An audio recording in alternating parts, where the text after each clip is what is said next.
അവൻ പിന്നെയും അതിനൊരു ഉദാഹരണം പറയുകയാണ്. സഹിഷ്ണുത കാണിച്ചവരെ നാം ഭാഗ്യവാന്മാരെന്ന് പുകഴ്ത്തുന്നു. യോബിന്റെ സഹിഷ്ണുതയെക്കുറിച്ച് നിങ്ങൾ കേട്ടിട്ടുണ്ടല്ലോ. കർത്താവ് വരുത്തിയ അവസാനം കണ്ടുപിരിക്കുന്നു. ഇവിടെ യാക്കോബ് യോബിനെ പറ്റി പറയുകയാണ്. അവൻ പറയുകയാണ്, കഷ്ടങ്ങളിലൂടെ കടന്നു പോകുന്ന ഒരു മനുഷ്യന്റെ നല്ല മാതൃകയാണ് യോബ്. അവൻ നിഷ്കളങ്കനായിരുന്നു. നിങ്ങൾ ചിന്തിക്കും, ഒരുത്തൻ നീതിമാനാണെങ്കിൽ, നിഷ്കളങ്കനായ ഒരാൾ, ദുഷ്ടത കാണാൻ ആഗ്രഹിക്കാത്ത ഒരാൾ, ദൈവത്തെ ഭയപ്പെടുന്നവൻ. ഇന്നത്തെ ക്രിസ്ത്യാനികൾ ചിന്തിക്കുന്നു ലോകപ്രകാരം അവൻ വളരെ അനുഗ്രഹിക്കപ്പെട്ടവനായിരിക്കുമെന്ന്. അവന് ധാരാളം സമ്പത്തുണ്ടായിരിക്കും, പണം. എന്നാൽ ദൈവം ചെയ്ത് അവൻ്റെ സമ്പത്തും പണവും അവനിൽ നിന്നെടുത്ത് തന്നെ അറിയുന്ന ഒരാളാക്കി അവനെ തീർത്തു. അവനൊരു രോഗിയുമായി തീർന്നു. ഈ അനുഭവങ്ങളിലൂടെ എല്ലാം അവൻ ദൈവത്തെ കൂടുതൽ അറിഞ്ഞു. അവൻ കടന്നുപോയ കാര്യത്തെപ്പറ്റി മാത്രമല്ല ചിന്തിക്കേണ്ടത്, അതിൻ്റെ അനന്തരഫലം എന്തായിരുന്നു. ആ ദൈവപ്രവൃത്തിയിലൂടെ അവൻ കടന്നുപോയപ്പോൾ അവസാനം എന്താണ് സംഭവിച്ചത്, അതാണ് ഈ വേദപുസ്തകത്തിൽ രേഖപ്പെടുത്തിയിരിക്കുന്നത്. അതിൻ്റെ ആത്യന്തികമായ ഫലം എന്താണെന്ന് നമ്മളെ ഓർപ്പിക്കുന്നത്. നമ്മളൊരു പരീക്ഷയിൽ കൂടെ കടന്നു പോകുന്നു. നിങ്ങളിൽ ചിലർ അതിൽ കൂടെ കടന്നു പോവുകയായിരിക്കാം. നിങ്ങൾ അതേപ്പറ്റി മാത്രമായിരിക്കും ചിന്തിക്കുന്നത്. എന്നാൽ കർത്താവ് എപ്പോഴും പറയുന്നത് അതിൻ്റെ അവസാനം എന്തായിരിക്കും എന്നാണ്. ആ ദൈവപ്രവൃത്തിയുടെ കർത്താവ് മഹാകരുണയും മനസ്സലിവും ഉള്ളവനല്ലോ. പൗലോസിനെ പോലെയുള്ള ഒരാളെ അടിക്കുകയും ജയിലിലാക്കപ്പെടുകയും ചെയ്യുമ്പോൾ നിങ്ങൾ ചിന്തിക്കും കർത്താവിന് മനസ്സലിവും കരുണയൊന്നുമില്ലെന്ന്. അങ്ങനെയല്ല. അല്ലെങ്കിൽ പൗലോസ് ഒരു രോഗിയായി, അതിൽ നിന്ന് തന്നെ രക്ഷിക്കാനായിട്ട് പൗലോസ് 3 പ്രാവശ്യം പ്രാർത്ഥിച്ചു. എന്നാൽ കർത്താവ് പറഞ്ഞില്ല.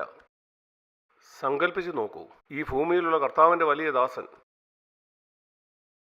എന്നാൽ കർത്താവ് പറഞ്ഞു, ഇല്ല, നീ പ്രാർത്ഥിച്ചത് ഞാൻ നിനക്ക് തരികയില്ല. ഇത് ലോകപ്രകാരമുള്ള ഒരു വിശ്വാസിക്ക് ഒരിക്കലും മനസ്സിലാക്കാൻ കഴിയില്ല. അവർ ചിന്തിക്കും, നിങ്ങൾക്ക് ദൈവത്തെ അറിയാമെങ്കിൽ അവൻ നിങ്ങളുടെ പ്രാർത്ഥന കേൾക്കും. അവൻ നിനക്ക് സുഖകരമായൊരു ജീവിതം തരും, നിനക്ക് ആരോഗ്യം തരും, നിനക്ക് പണം തരും. അങ്ങനെയല്ല.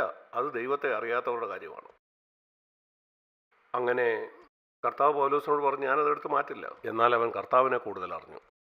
ഇതുപോലെ തന്നെ യോബിൻ്റെ അവസാനത്തെ പറ്റി ചിന്തിക്കൂ. നിങ്ങൾ എപ്പോഴും ചിന്തിക്കേണ്ട അതിൻ്റെ ഫലത്തെക്കുറിച്ചാണ്. ഈ കാര്യത്തിലൂടെ എല്ലാം കർത്താവിൻ്റെ ജീവിതത്തിൽ ചെയ്യുന്ന എന്താണ്, അതിൻ്റെ വ്യാഖ്യാനം ഞാൻ വായിക്കാം. യോബ് എന്തിലൊക്കെ കൂടാണ് കടന്നുപോയെന്ന് നിങ്ങൾ കേട്ടിട്ടുണ്ടല്ലോ.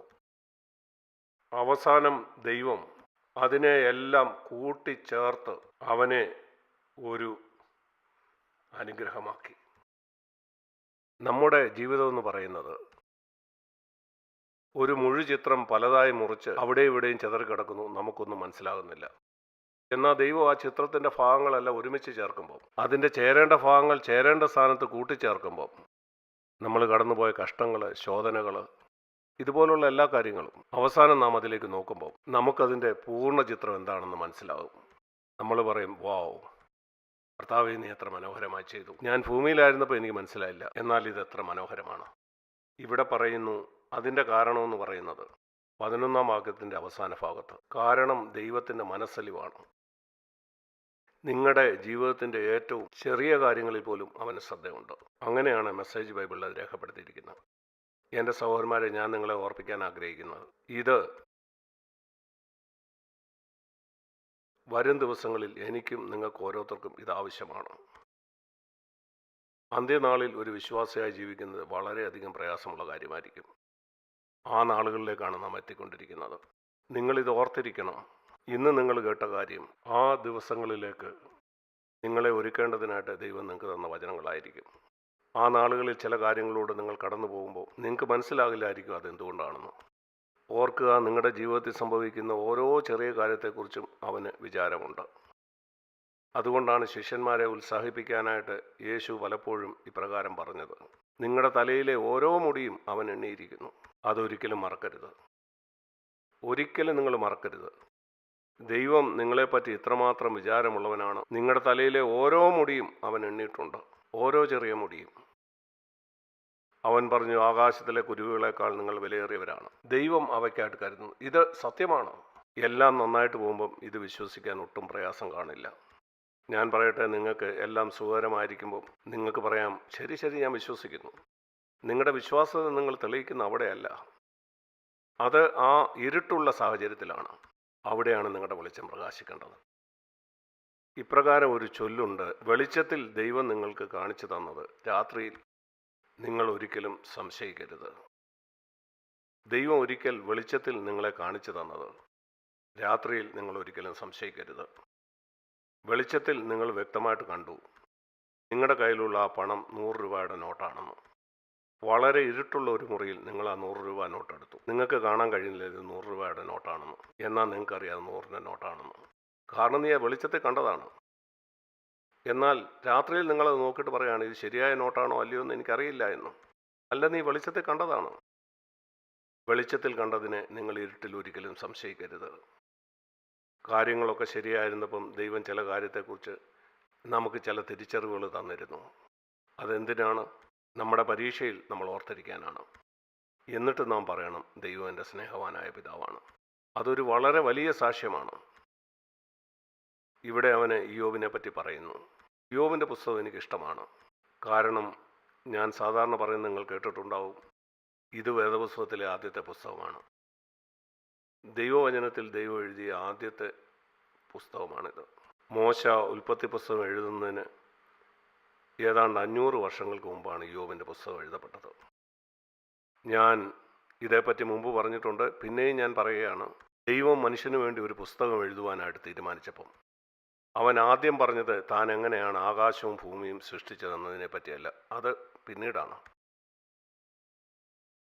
ഇതിനും 500 കൊല്ലത്തിന് ശേഷമാണ് ദൈവം ആകാശവും ഭൂമിയും എങ്ങനെയാണ് സൃഷ്ടിച്ചെന്ന് പറഞ്ഞത്. ദൈവം ആദ്യം എഴുതിയ പുസ്തകം ഉൽപ്പത്തി പുസ്തകമല്ല, അത് ഇയ്യോബിൻ്റെ പുസ്തകമാണ്. ഉൽപ്പത്തി പുസ്തകം എഴുതിയ മോശയ്ക്കും 500 കൊല്ലങ്ങൾക്ക് മുമ്പാണ് ഇയ്യോബ് ജീവിച്ചിരുന്നത്. ഇത് ഞാൻ ഊന്നി പറയുന്നതിൻ്റെ കാര്യം ഇതാണ്. ഇതിൽ നിന്ന് ദൈവത്തിൻ്റെ ഹൃദയം എങ്ങനെയാണെന്ന് കാണാൻ കഴിയും. ഇവിടെ ദൈവം നമ്മളെ കാണിക്കുകയാണ് എന്താണ് ദൈവം വാസ്തവമായിട്ടും ആഗ്രഹിക്കുന്നതെന്ന്, എന്താണ് മനുഷ്യനെക്കുറിച്ച് അവൻ ആഗ്രഹിക്കുന്നതെന്ന്. കഷ്ടത്തിൽ കൂടെ കടന്നുപോയൊരു മനുഷ്യനെ പറ്റിയാണ് അവൻ പറയുന്നത്.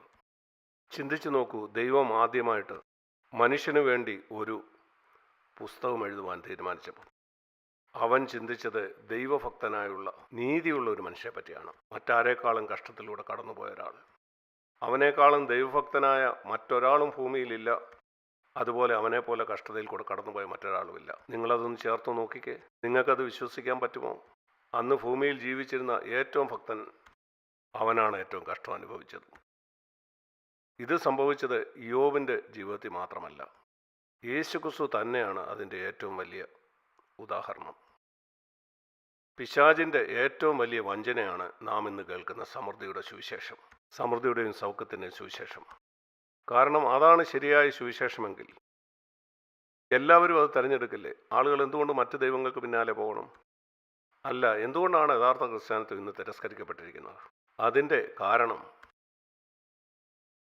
ക്രിസ്തുവിൻ്റെ യഥാർത്ഥ സുവിശേഷം പറയുന്നത് നീ ശരിക്കും ദൈവത്തെ അറിയാൻ ആഗ്രഹിക്കുന്നെങ്കിൽ ഈ ഭൂമിയിൽ നിനക്ക് കഷ്ടമുണ്ടാവും. മിക്ക ആളുകൾക്ക് ഈ സന്ദേശം വേണ്ട. എന്നാൽ അതാണ് യഥാർത്ഥ സുവിശേഷം. അത് തെളിയിക്കുന്നത് ദൈവം തൻ്റെ ആദ്യത്തെ പുസ്തകം എഴുതിയപ്പം അന്ന് ഭൂമിയിൽ ജീവിച്ചിരുന്ന ഏറ്റവും ഭക്തനായ മനുഷ്യൻ മറ്റാരേക്കാളും അധികം കഷ്ടത്തിൽ കൂടെ പോയി. അതുപോലെ അവൻ തെറ്റിദ്ധരിക്കപ്പെട്ടു അവൻ്റെ കാലത്ത് ജീവിച്ചിരുന്ന എല്ലാ പ്രസംഗകരാലും. ആ പ്രസംഗകർ നമുക്ക് പറയാം അവർക്ക് ദൈവത്തെപ്പറ്റി പല കാര്യം അറിയാം, എന്നാൽ അവർക്ക് തന്നെ ദൈവത്തെ അറിയില്ല.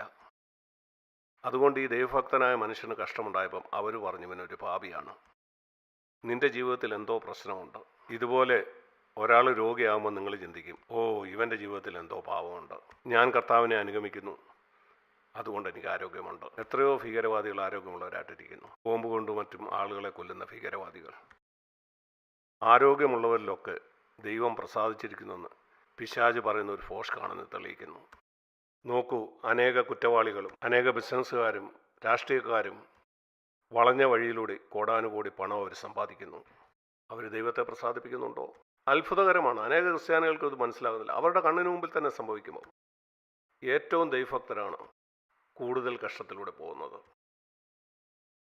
അതിൻ്റെ ഉദാഹരണമാണ് ഇയ്യോബ്, യേശുക്രിസ്തു, പൗലോസ്, പഴയ നിയമത്തിലുള്ള എല്ലാ പ്രവാചകന്മാരും അല്ലെങ്കിൽ എല്ലാ അപ്പോസ്തലന്മാരും. അവരെല്ലാവരും കൊല്ലപ്പെട്ടു. യേശുവിനെ അനുഭവിച്ച ദൈവഭക്തരായ അവരെല്ലാവരും കൊല്ലപ്പെട്ടു. യോഹന്നാനെ പറ്റി നമുക്കറിയില്ല, അവനെയും അവർ ഉപദ്രവിച്ചു. ഞാൻ കേട്ടിട്ടുണ്ട് അവനെ ഒരു പാത്രത്തിൽ തിളയ്ക്കുന്ന എണ്ണയിലിട്ടെന്ന്. വൃദ്ധനായ യോഹന്നാൻ അപ്പോസ്തലനെ. അങ്ങനെയാണ് നമ്മൾ കേട്ടിട്ടുള്ളത്. എന്ത് സംഭവിച്ചു എന്നറിയില്ല. പിന്നെ അവനെ പത്മോസിലേക്ക് നാട് കടത്തി. അവിടെ അവൻ ഏകനായിരുന്നു. എന്നാൽ അവന് ദൈവത്തെ അറിയാമായിരുന്നു.